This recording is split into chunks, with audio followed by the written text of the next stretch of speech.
Hello साथियों, आप सभी का स्वागत है आपके अपनी YouTube channel M cash teaching point में। साथियों, बात करेंगे बेसिक शिक्षा विभाग, हाई कोर्ट, सचिव, सीएम आदेश जारी, आदेशों का विस्तृत निष्कर्ष इंगित कराएंगे। निष्कर्ष किस प्रकार से शिक्षक स्थानांतरण व समायोजन, साथ ही स्कूल मर्जर, शिक्षा मित्र साथियों के परिप्रेक्ष्य में और विविध जो निष्कर्ष हैं वो आपको इंगित कराएंगे और जो प्रमुखता से विविध खबरें प्रकाशित हुई हैं उनका भी निष्कर्ष इंगित कराएंगे। तो निवेदन है कि वीडियो को आप अंत तक देखें और वीडियो को शेयर ज़रूर करें। सबसे बड़ी और महत्वपूर्ण खबर आ चुकी है। सचिव बेसिक शिक्षा परिषद का आदेश समस्त जिला बेसिक शिक्षा अधिकारियों के लिए जारी हो चुका है। यह आदेश बेसिक शिक्षा परिषद के अधीन संचालित विद्यालयों में कार्यरत प्रधानाध्यापक एवं सहायक अध्यापक के शैक्षिक सत्र 2025-26 में स्वेच्छा से अंतः जनपदीय स्थानांतरण एवं समायोजन के संबंध में ये आदेश जारी किया गया है। अगर आप यहाँ पर देखेंगे, स्पष्ट किया गया है जो पत्र 1/8/2025 का संदर्भ ग्रहण करने का कष्ट करें, जिसके द्वारा बेसिक शिक्षा परिषद के अधीन संचालित विद्यालयों में कार्यरत प्रधानाध्यापक एवं सहायक अध्यापक के शैक्षिक सत्र 2025-26 में स्वेच्छा से अंतः जनपदीय स्थानांतरण एवं समायोजन के संबंध में ऑनलाइन आवेदन हेतु दिनांक 4/8/2025 तक की समयावधि बढ़ाई गई थी। तदक्रम में अग्रेतर कार्रवाई निम्नोक्त समय सारणी के अनुसार संपादित की जाएगी। जिला बेसिक शिक्षा अधिकारी द्वारा ऑनलाइन सत्यापन की कार्रवाई किया जाना 5/8/2025 से 6/8/2025 तक। साथ ही राष्ट्रीय सूचना विज्ञान केंद्र उत्तर प्रदेश लखनऊ द्वारा विकसित सॉफ्टवेयर के माध्यम से स्थानांतरण की कार्रवाई करते हुए सूची निर्गत किया जाना 8/8/2025। तो देख रहे हैं, महत्वपूर्ण आदेश जो है जारी हो चुका है। किसी भी भर्ती में आपका चयन हुआ है और अगर आप स्थानांतरण प्रक्रिया या समायोजन प्रक्रिया के दूसरे चरण का इंतजार कर रहे थे कि अगला प्रोसेस कब होगा, तो उस पर पेज में दिशा निर्देश जो हैं जारी हो चुके हैं। हालांकि इसी बीच एक और बड़ी खबर आप सभी को हम प्रोवाइड कराएंगे जो आपके स्थानांतरण या समायोजन प्रक्रिया से ही रिलेटेड है कि प्राइमरी हेडमास्टर के जूनियर में समायोजन का विवाद कोर्ट पहुंचा। बेसिक शिक्षा परिषद के प्राथमिक विद्यालयों के 9000 से अधिक प्रधानाध्यापकों यानी हेडमास्टर का समायोजन उच्च प्राथमिक विद्यालय या जूनियर हाई स्कूल में सहायक अध्यापक के पद पर करने का विवाद हाई कोर्ट पहुंच गया है। यहाँ पर अगर आप देखेंगे, परिषदीय शिक्षकों ने इसे नियम विरुद्ध कार्रवाई बताते हुए इसके खिलाफ हाईकोर्ट में याचिका की है। याचिकाकर्ताओं का कहना है कि जूनियर हाई स्कूल के जो पद पदोन्नति से भरे जाने थे उस पर प्राथमिक विद्यालयों के प्रधानाध्यापकों का समायोजन किए जाने से उनकी पदोन्नति का अवसर कम हो गया है। याचिका करने वालों का कहना है कि यह स्थिति तब है जबकि पदोन्नति में टीटी की अनिवार्यता मामले में सर्वोच्च न्यायालय का फैसला आना अभी बाकी है। हाईकोर्ट ने अपने कई मामलों में निर्देश दिए हैं कि उच्च प्राथमिक विद्यालय में शिक्षकों की पदोन्नति या स्थानांतरण करते समय राष्ट्रीय अध्यापक शिक्षा परिषद की 23 अगस्त 2010, 29 जुलाई 2011, 12 नवंबर 2014 की अधिसूचनाओं को ध्यान में रखा जाए। इन अधिसूचनाओं के अनुसार प्राथमिक से उच्च प्राथमिक विद्यालयों में पदोन्नति या स्थानांतरण के लिए बीएड व बीटीसी के साथ कक्षा 6 से 8 स्तर की टीटी पास होना अनिवार्य है।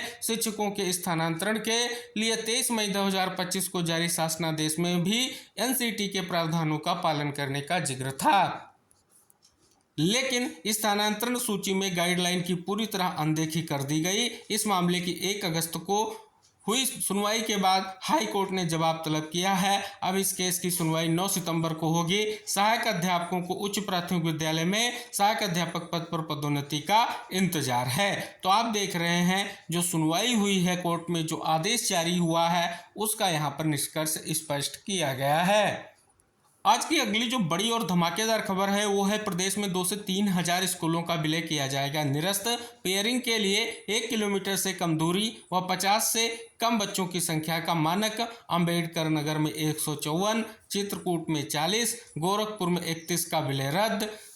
प्रदेश में 1 किलोमीटर से ज़्यादा दूरी वाले और 50 से ज़्यादा संख्या वाले स्कूलों का विलय निरस्त करने की प्रक्रिया तेज हो गई है। बेसिक शिक्षा विभाग के अनुसार लगभग 2 से 3 हजार विद्यालयों का विलय निरस्त होगा। इसमें सर्वाधिक संख्या 1 किलोमीटर से ज़्यादा दूरी वाले विद्यालयों की है। प्रदेश में पिछले 1 महीने से ज़्यादा समय से चल रही परिषदीय विद्यालयों के विलय की प्रक्रिया में स्थानीय अधिकारियों की मनमानी के मामले सामने आए हैं। इसके शिकायत व विरोध प्रदर्शन बढ़ने पर विभाग ने 1 किलोमीटर से ज़्यादा दूरी वाले और 50 से ज़्यादा नामांकन वाले विद्यालयों का विलय निरस्त करने के निर्देश दिए हैं। प्रक्रिया 1 सप्ताह में पूरी करने को कहा गया है। तो यहाँ पर आप देखेंगे विशेष निष्कर्ष आपको देखने को मिल रहा है। वक्तव्य भी आया है महानिदेशक स्कूल शिक्षा का कि बीएसए व अन्य अधिकारी जिलों में नियमानुसार कार्रवाई कर रहे हैं। 3 से 4 दिन के बाद विलय निरस्त होने वाले स्कूलों की संख्या की स्थिति स्पष्ट होगी।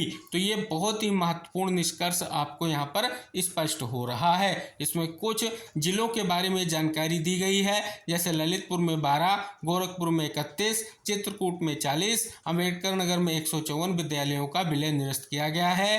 एक अनुमान के मुताबिक जिले में लगभग 20 से 25 व कुछ जगहों पर ज़्यादा संख्या में विद्यालयों का विलय निरस्त किया जा रहा है। तो एक बहुत ही महत्वपूर्ण इंफॉर्मेशन यहाँ से भी स्पष्ट हो रही है।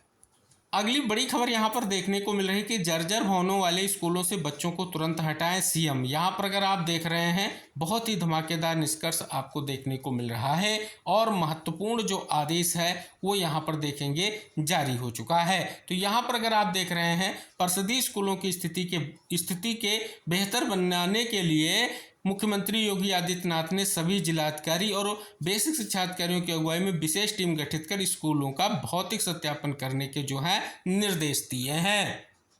इसी खबर को यहाँ पर भी देखेंगे कि जिलाधिकारी और बीएसए जाकर देखें स्कूलों के हालात। यहाँ पर देखेंगे माननीय मुख्यमंत्री जी की ओर से सख्त निर्देश जारी किए गए हैं। इन्हीं निर्देशों के परिप्रेक्ष्य में यहाँ भी एक बड़ी खबर है कि डीएम बीएसए की टीमें स्कूल जांचें। योगी मुख्यमंत्री का निर्देश, किसी भी विद्यालय का भवन जर्जर, गंदा या बुनियादी सुविधाओं की कमी वाला ना हो। सरकार बच्चों को सुरक्षित वातावरण देने के लिए कटिबद्ध है। यह विश्वास तभी होगा जब अभिभावकों को लगे कि बच्चों को स्कूलों में सुरक्षित गुणवत्तापूर्ण शिक्षा मिलेगी।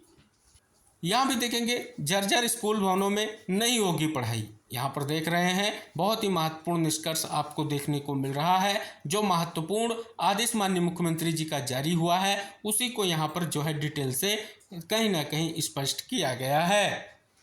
अब बात कर ली जाए पुरानी पेंशन के लिए गर्जे शिक्षा मित्र से बने शिक्षक। बेसिक शिक्षा परिषद के प्राथमिक स्कूलों में 28 मार्च 2005 से पूर्व शिक्षा मित्र के रूप में नियुक्त और बाद में सहायक अध्यापक पद पर नियुक्त शिक्षकों ने संयुक्त समायोजित शिक्षक संघ के बैनर तले पुरानी पेंशन के लिए सोमवार को शिक्षा निदेशालय में सचिव बेसिक शिक्षा परिषद कार्यालय का घेराव किया और जमकर नारेबाजी की। संयुक्त सचिव ने ज्ञापन लेते हुए मांगों को सक्षम अधिकारियों के संज्ञान में लाने का जो है आश्वासन दिया है। यहाँ देखेंगे शिक्षा मित्रों ने की मानदेय बढ़ाने की मांग। प्रदेश के परिषदीय विद्यालयों में कार्यरत लगभग 1,43,000 शिक्षा मित्रों का पिछले कई सालों से मानदेय नहीं बढ़ा है। उत्तर प्रदेश में प्राथमिक शिक्षा मित्र संघ ने कहा है कि 10,000 रुपये में शिक्षा मित्र कैसे अपना परिवार चलाए। इसके लिए उनके द्वारा सरकार, जनप्रतिनिधियों व अधिकारियों के सामने कई बार मुद्दा उठाया गया, किंतु उनको सिर्फ आश्वासन ही मिला है। 6 महीने से मुख्यमंत्री से मिलने का प्रयास किया जा रहा है ताकि उनके सामने अपनी समस्या रख सके, किंतु इसके लिए भी समय नहीं मिल पाया है। संघ के प्रदेश मंत्री ने कहा कि दिन प्रतिदिन शिक्षा मित्रों की आर्थिक स्थिति बिगड़ रही है। तो यहाँ भी देख रहे हैं बहुत ही महत्वपूर्ण निष्कर्ष है। मानदेय वृद्धि की स्पष्ट रूप से जो है मांग की जा रही है। यहाँ भी देखेंगे डीएम बीएसए टीम बना, बेसिक स्कूलों में जांचे संसाधन। योगी, सीएम योगी का निर्देश, स्कूलों में सुविधाओं का ना हो अभाव। तो देख रहे हैं डिटेल जानकारी यहाँ पर स्पष्ट की गई है। साथ ही आंगनबाड़ी केंद्रों पर शोध करे विश्वविद्यालय। तो यहाँ पर देख रहे हैं गवर्नर का महत्वपूर्ण जो है स्पष्ट तौर पर दिशा निर्देश यहाँ पर देखने को मिल रहा है। अगली बड़ी खबर है जिला बेसिक शिक्षा अधिकारी मिर्जापुर का आदेश आप सभी के समक्ष है। अगर यहाँ पर आप देख रहे हैं निष्कर्ष स्पष्ट किया गया है। काउंसलिंग, साक्षात्कार व दक्षता प्रमाणीकरण हेतु विज्ञप्ति जो है प्रकाशित की गई थी। इसके बाद यहाँ पर स्पष्ट किया जा रहा है उक्त प्रकाशित विज्ञप्ति को जनपद में भारी बारिश बाढ़ रास्तों में जल जमाव होने के कारण आवागमन मार्ग आंशिक तथा पूर्ण रूप से बाधित होने तथा अन्य जनपदों में भी यथावत स्थिति होने से दृष्टिगत मुख्य विकास अधिकारी के अनुमोदनों उपरांत निरस्त करते हुए पुनः जनपदीय समिति के माध्यम से समस्त प्राप्त आवेदन पत्रों का मूल प्रमाण पत्र अभिलेखों से सत्यापन पदवार निम्नलिखित तालिका के अनुसार प्रातः 10 बजे से विकास भवन सभागार कक्ष मुख्य विकास अधिकारी कार्यालय मिर्जापुर उत्तर प्रदेश में किया जाएगा। यहाँ पर प्रधानाचार्य पीजीटी हिंदी, पीजीटी अंग्रेजी, पीजीटी गणित, पीजीटी जीव विज्ञान के लिए 11 अगस्त 2025 प्रातः 10 बजे से और इसके अलावा पीजीटी रसायन विज्ञान, पीजीटी भौतिक विज्ञान, पीजीटी कंप्यूटर विज्ञान, केयर टेकर, लैब असिस्टेंट, इसके लिए 13 अगस्त को जो है काउंसलिंग होगी। आगे कार्यालय अधीक्षक के लिए 14 अगस्त को होगी और सहायक रसोइयाँ चपरासी चौकीदार के लिए 14 अगस्त को ही जो है आपकी काउंसलिंग प्रक्रिया संपन्न होगी, जिसके बारे में यहाँ पर डिटेल निष्कर्ष इंगित कराया गया है कि क्या क्या डॉक्यूमेंट आपके पास होना चाहिए, सब कुछ स्पष्ट किया गया है। यहाँ में देखेंगे जर्जर स्कूल भवन होंगे ध्वस्त, मुख्यमंत्री का निर्देश, सभी विद्यालयों की होगी जांच, बच्चों को दे सुरक्षित माहौल। ये थी वो महत्वपूर्ण खबरें, वो महत्वपूर्ण आदेश जो आपके बेसिक शिक्षा विभाग से रिलेटेड थे और आपके लिए इम्पोर्टेंट थे। तो इस महत्वपूर्ण वीडियो को आप शेयर ज़रूर कीजिए जिससे इन्फॉर्मेशन सभी तक पहुंच सके और नेक्स्ट इन्फॉर्मेशन पाने के लिए चैनल को सब्सक्राइब कीजिए जिससे ऐसी महत्वपूर्ण इन्फॉर्मेशन आपको आसानी से प्राप्त होती रहे। तो मिलेंगे नेक्स्ट इन्फॉर्मेशन के साथ नेक्स्ट वीडियो में, तब तक के लिए टेक केयर, बाय बाय साथियों।